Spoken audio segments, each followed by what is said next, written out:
মারুতি শ্যাম বিনোধর মধুর নূপুর দোলে পাগল হয়েছি ওগো মধুর নূপুর। বন্ধ কর, বন্ধ করো এই গান। সঙ্গীত নিয়ে কি ছেলে খেলা হচ্ছে এখানে?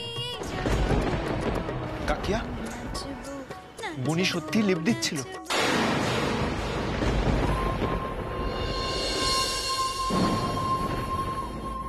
সবার সামনে বারবার অসম্মানিত হওয়ার থেকে জীবনে একবার অসম্মানিত হওয়া ভালো। আর তোমার এটাও জেনে রাখা উচিত, নিজের হিংসে চরিতার্থ করার জন্য তোমার মা তোমার সেন্টিমেন্টকে ব্যবহার করেছে রায়। আর নাটক করিস না শ্যামা, তোরা আমাকে এবং আমার মেয়েকে অনেক অপমান করেছিস।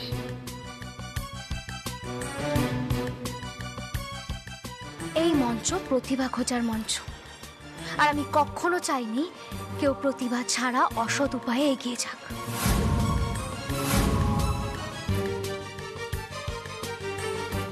তাতে যার প্রতিভা আছে তার প্রতি অবিচার করা হয়।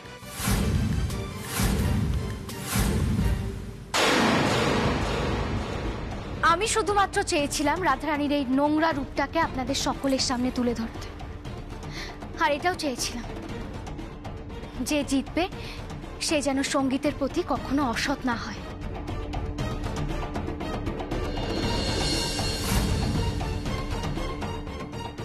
আর তাতে যে আমার মেয়েকেই জিততে হবে এমন তো কোনো কথা নেই। যার প্রতিভা আছে সেই জিত। আমি সব সময় এটা চেয়ে এসেছি আর আজও এটাই চাইছি।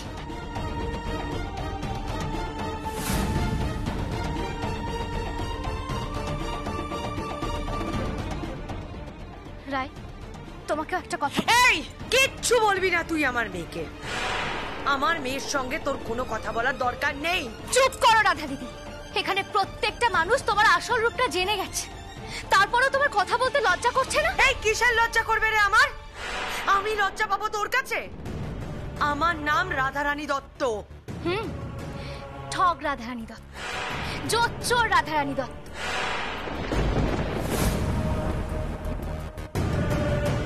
ছি রাধা দিদি, সত্যি আমার ভাবতে খুব খারাপ লাগছে। তুমি এখনো এতগুলো মানুষের সামনে দাঁড়িয়ে মাথা উঁচু করে এত কথা বলছো। ওসব তোমার কাছ থেকে এর থেকে বেশি কি আশা করা যেতে পারে বলো? তোমাকেও বলা যায়, একটা জড় পদার্থকে বলাও তাই।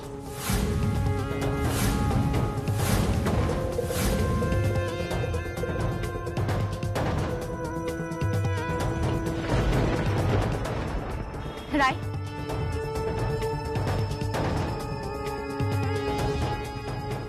দেখো তুমি আমার সন্তানের বয়সী, আমার কৃষ্ণার বয়সী। তুমি বিশ্বাস করো, সবার সামনে ছোট করার উদ্দেশ্য কিন্তু আমার ছিল না। আমি বুঝতে পারছি তোমার খুব কষ্ট হচ্ছে, কিন্তু তোমার জীবনটা তো এখানেই শেষ না, বরং তোমার জীবনটা সবে শুরু হয়েছে। দেখো রায়, তোমার মধ্যে গান গাওয়ার প্রতিভা নাই থাকতে পারে, কিন্তু অন্য কোনো না কোনো প্রতিভা তোমার মধ্যে ঠিক আছে। তুমি সেটা খুঁজে বার করো।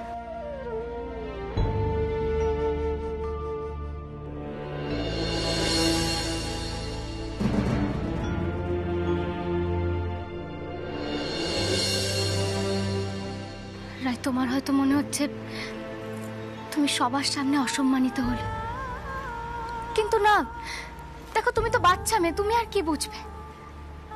তোমাকে যে পথে চালনা করা হয়েছে তুমি শুধু সেই পথে হেঁটেছো, কোনো দোষ নেই তোমার। কিন্তু দেখো, এখন তো তুমি এটা বুঝতে পেরেছো কোন পথটা তোমার জন্য ঠিক আর কোন পথটা ভুল।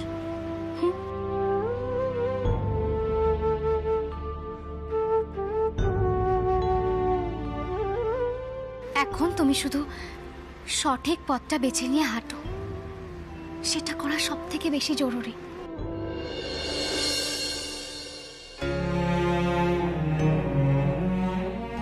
তোমার হয়তো এটাও মনে হচ্ছে যে আজ যদি তুমি সঙ্গীতের মহাযুদ্ধে জিতে যেতে তাহলে হয়তো তোমার জীবনটা অনেকটা ভালো হতো, কিন্তু না রায়, এটা ভুল ভাবনা।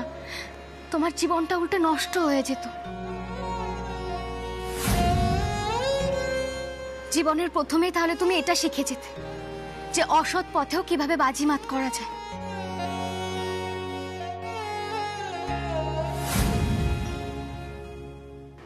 দেখো, রাধা দিদি হয়তো মা হয়েও তোমাকে বিপদের পথে ঠেলে দিতে পারে, কিন্তু আমি পারিনি। তাই আমরা অনেক ভাবনা চিন্তা করে এই সিদ্ধান্তটা নিতে বাধ্য হয়েছি।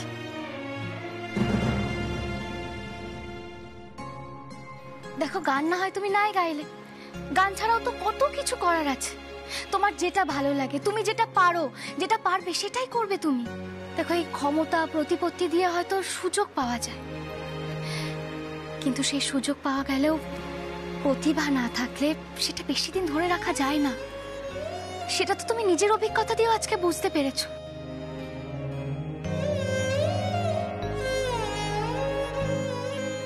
শ্যামা, তুই কিন্তু এটা ঠিক করলি না। তোর সঙ্গে আমার শত্রুতা, আর সেই প্রতিশোধটা তুই মেয়ের সঙ্গে নিলি।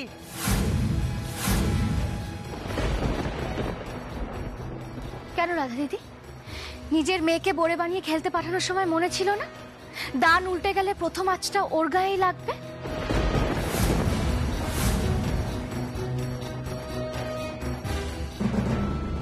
আসলে রাধা ভাবতেই পারেনি যে দান উল্টে যাবে। রাধা, তোকে অনেকবার ক্ষমা করে দিয়েছি আমরা, কিন্তু আমাদের ভদ্রতাকে আমাদের দুর্বলতা ভাবিস না। বাস ছোটা, এবার প্লিজ চুপ করো।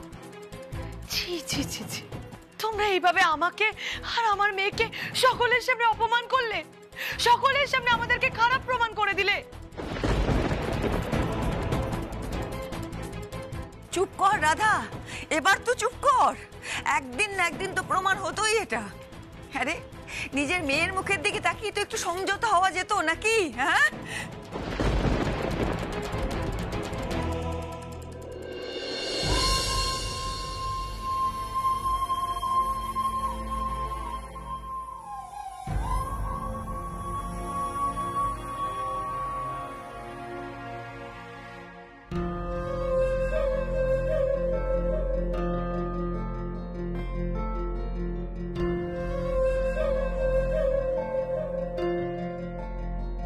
এটা ঠিক করলে না তোমরা ছোটদা, ঠিক করলে না। এইভাবে আমার মেয়ের স্বপ্নটাকে নষ্ট করে দিলে। এর হিসাব আমি নেবই নেবই।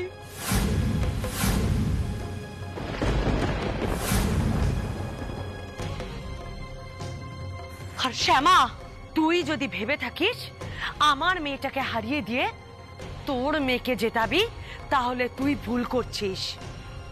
আমি বেঁচে থাকতে তোর মেয়েকেও কিছুতেই জিততে দেব না।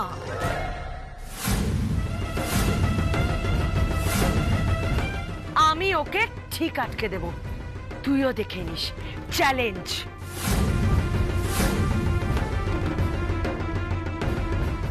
ম্যাডাম, আপনি যে কথাটা বলছেন সেটা আপনি বুঝতে পারছেন? একদম চুপ করো, তোমার থেকে আমি জ্ঞান শুনতে আসিনি। শোন শ্যামা, ভালো করে শুনে রাখ, আমার মেয়ে যদি এই কম্পিটিশনে টিকতে না পারে, তাহলে তোর মেয়েকেও আমি এই কম্পিটিশনে কিছুতেই টিকতে দেব না।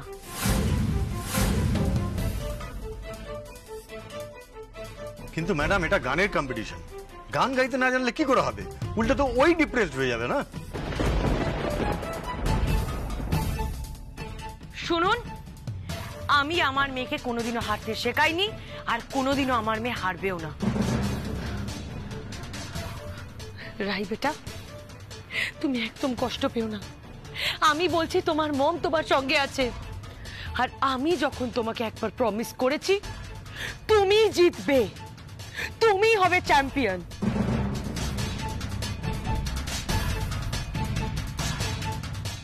কিন্তু আপনি তো আপনার মেয়েকে জিততেও শেখাননি। শুরু থেকেই যদি কেউ শেষে পৌঁছে যায় তাহলে আর কি জেতা আর কি হারা, তাই না? তাছাড়া ম্যাডাম, আপনি কিন্তু এবার পুরো সঙ্গীতের মহাযুদ্ধের ইউনিটের সবার সামনে চ্যালেঞ্জ করেছেন। আমরাও এই চ্যালেঞ্জটা অ্যাকসেপ্ট করলাম। তবে হ্যাঁ, আমার একটা বক্তব্য আছে, কৃষ্ণা যদি ভালো গান গায় তাহলে কিন্তু ওকে কেউ সঙ্গীতের মহাযুদ্ধ থেকে সরাতে পারবে না। আপনি চেষ্টা করে দেখুন, আমরাও দেখব আপনি কতটা পারেন। হেই, তোমার মতো পাতি মেয়ের সঙ্গে কথা বলার প্রয়োজন বোধ আমি করছি না। আর ফর ইউর কাইন্ড ইনফরমেশন, আমার মেয়ে এখান থেকে বেরিয়ে যাচ্ছে তো, আর আমি যদি কৃষ্ণাকে এখান থেকে বের করতে না পেরেছি তাহলে আমার নামও রাধারানী দত্ত নয়।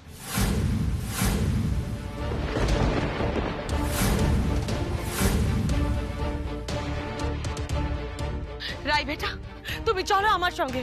আমি বলছি কিচ্ছু হবে না, তুমি কম্পিটিশনে জিতবেই। এভরিথিং উইল বি ফাইন বেটা। এসো এসো আমার সঙ্গে, এসো, চলো, এসো আমার।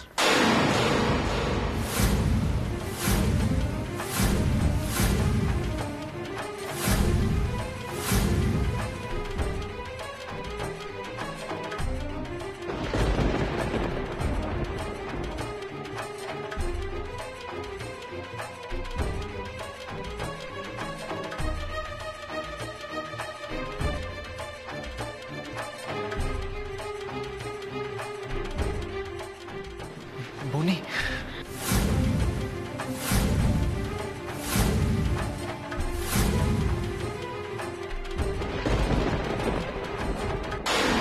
বনি, রাই রাই রাই, শোনো আমার কথা।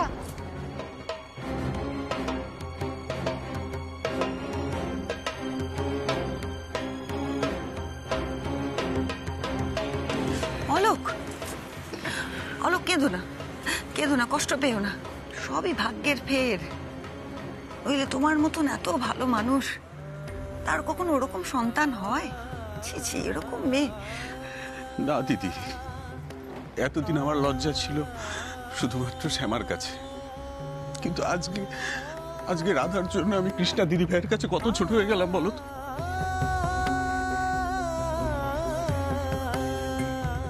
তুমি তো কাউকে প্রশ্রয় দাওনি। দেখো, কৃষ্ণা বুদ্ধিমতী মেয়ে, ও ঠিক বুঝবে। তুমি সবাইকে ছেড়ে তুমি আমাদের কাছে রয়েছো, এতেই তো প্রমাণ হয় তুমি অন্যায়ের সাথ দাওনি। হ্যাঁ, ভেঙে পড়ো না অলোক, কেন ভেঙে পড়বে?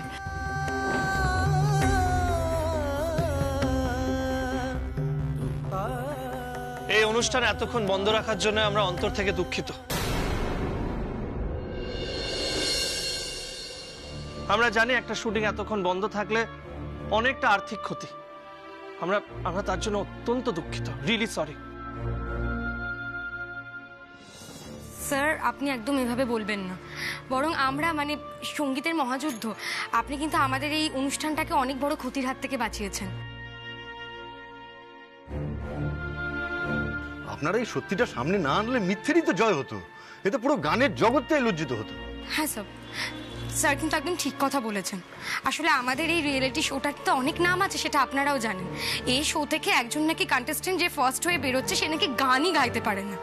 এটা যখন লোকজন জানতে পারতো, তখন আমাদের এই শোটার মান সম্মান কোথায় যেত আপনি বুঝতে পারছেন?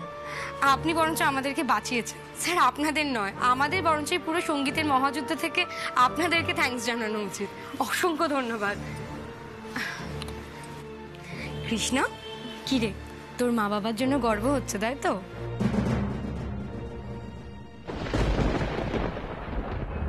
কৃষ্ণা, কি হচ্ছে? মা তোর বিরুদ্ধে গান ধরেছিল বলে কষ্ট পেয়েছিস? এ বাবা, না না মা, আমি তো বুঝেছি তুমি বাধ্য হয়েছিলে গান ধরতে। কৃষ্ণা, কৃষ্ণা, তোর মুখটা এরকম ম্লান কেন? কি হয়েছে তোর? বল না আমাকে, কি হয়েছে? আসলে আমার রাহের জন্য খুব চিন্তা হচ্ছে।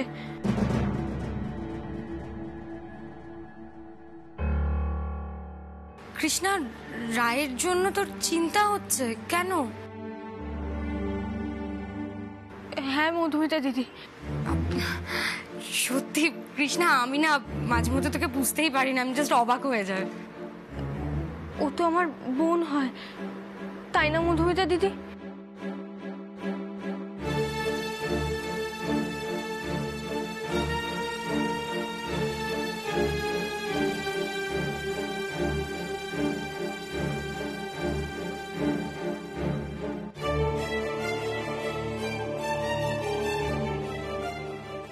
মা, ও খুব অহংকারী আর জেদিও। ওই হারটা কিছুতেই মেনে নিতে পারবে না। এর জন্য কষ্ট পেয়ে যদি ও কিছু ভুলভাল করে বসে?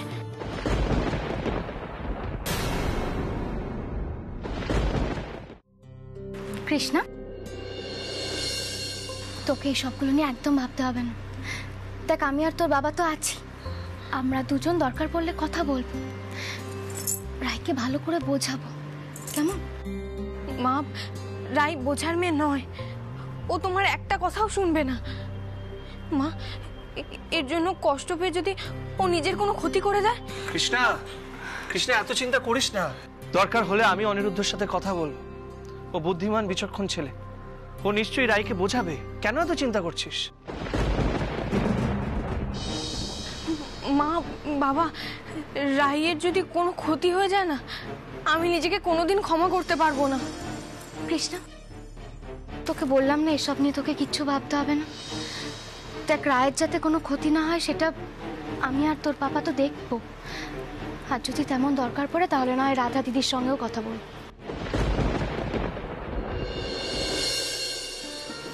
ওই দেখো, শুনলে? হ্যাঁ, বললো যে আমার শ্যামা তোমার নাতনিকে বোঝাবে, দেখবে ও ঠিক বুঝতে পারবে। আর ভয় পেও না, ও ঠিক পথে ফিরে আসবে, ঠিক আসবে। তুই একদম চিন্তা করিস না, বুঝলি? এখন শুধু মন দিয়ে গান গা। আমি আর তোর মা সব সময় তোর পাশে আছি।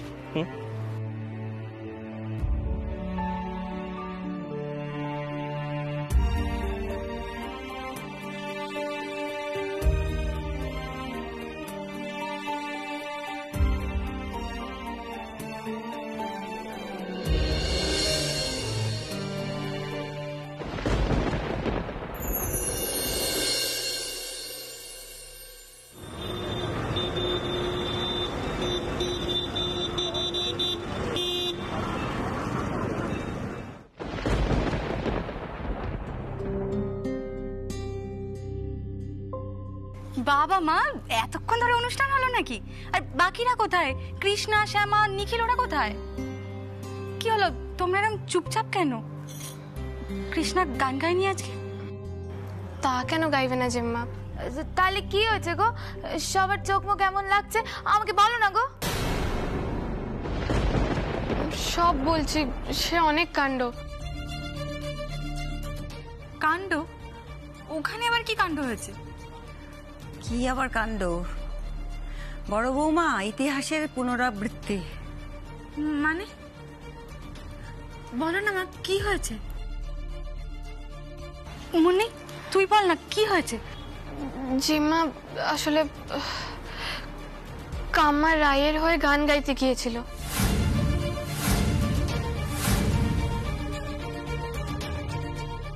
রায়ের হয়ে শ্যামা গান গাইতে গেছিল? কিন্তু কেন? সে অনেক কাণ্ড। রাধারানী আন্টি প্ল্যান করেছিল, আগে যেমন কাম্মাকে দিয়ে নিজের জন্য গান গাওয়াতো, তেমন এখন কাম্মাকে দিয়ে রায়ের জন্য গান গাওয়াতে চেয়েছিল। চেয়েছিল না হয় বুঝলাম, কিন্তু শ্যামা কেন গান গাইতে যাবে? আসলে রাধারানী আন্টি আমাদের বাড়ি, ব্যবসা সবকিছু বেনামে মর্গেজ নিয়ে কাম্মাকে থ্রেট করেছিল।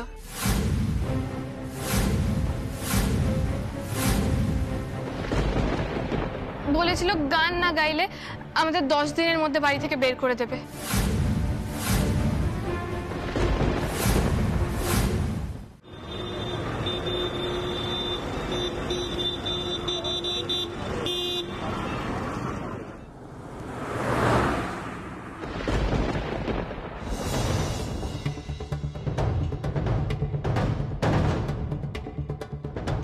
গঙ্গাদা, একটু তাড়াতাড়ি গাড়িটা চালাও না গো। হ্যাঁ ম্যাডাম, এই তো জোরে চালাচ্ছি।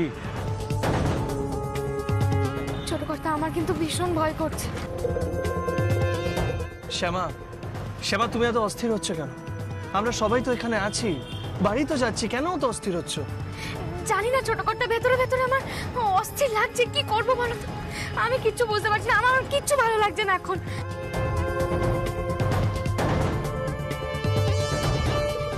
শ্যামা, আমি রিকোয়েস্ট করছি, একটু শান্ত হয়ে বসো প্লিজ। কি করে শান্ত হবো বলো তো? রায়টাও তো বাচ্চা মেয়ে, আমাদের কৃষ্ণার বয়স। দেখো, রায় যদি আমাদের জন্য কিছু একটা করে ফেলে না না, আমি ওকে কিচ্ছু হতে দেবো না, কিচ্ছু হতে দেবো না। ও গঙ্গাদা, একটু তাড়াতাড়ি গাড়িটা চালাও না, ছোট করতে একটু বলো না তাড়াতাড়ি চালাতে। বাবা, মা একদম ঠিকই বলেছে, আমাদের তাড়াতাড়ি পৌঁছানো দরকার। আমি রাইকে খুব ভালো করে চিনি।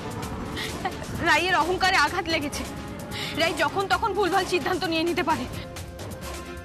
সেটা তুই ঠিক বলছিস কৃষ্ণা, কিন্তু একটা জিনিস তোরা বুঝতে পারছিস না, আমরা যদি এখন রাধার বাড়িতে যাই, রাধা আমাদের আরো অপমান করবে। এটাও তো হতে পারে ওরা আমাদের বাড়িতেই ঢুকতে দিল না। সে না হয় জোর করে ঢুকে যাবে, কিন্তু অপমানিত হওয়ার ভয়ে রায়কে তো আর কিছু হতে দেওয়া যায় না। আমি রায়ের কিচ্ছু হতে দেবো না, কোনো ক্ষতি হতে দেবো না আমি রায়ের।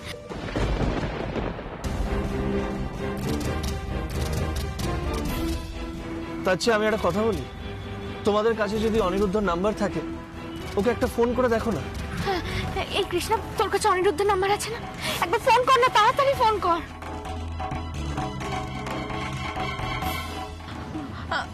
মা, উনি আমাকে কয়েকবার ফোন করেছিলেন, কিন্তু সেভ করা হয়নি। তাহলে কৃষ্ণা, অনিরুদ্ধর নাম্বার মুন্নির কাছ থেকে চেয়ে নে, আর অনিরুদ্ধকে কল করে বল যতক্ষণ না আমরা ওখানে যাচ্ছি ও যেন রাইয়ের কাছাকাছিই থাকে। হ্যাঁ, ঠিকই বলেছো, অনিরুদ্ধ নিশ্চয়ই বাড়িতেই থাকবে। হ্যাঁ, আমি মুন্নি দিদি ভাইয়ের কাছ থেকে অনিরুদ্ধ বাবুর নাম্বারটা নিচ্ছি, তারপর তোমরা কথা বলে নিও, কেমন? হ্যাঁ হ্যাঁ। আমরা না যাওয়া অব্দি ওর কিছু হতে দিও না ঠাকুর, তুমি ওকে রক্ষা করো।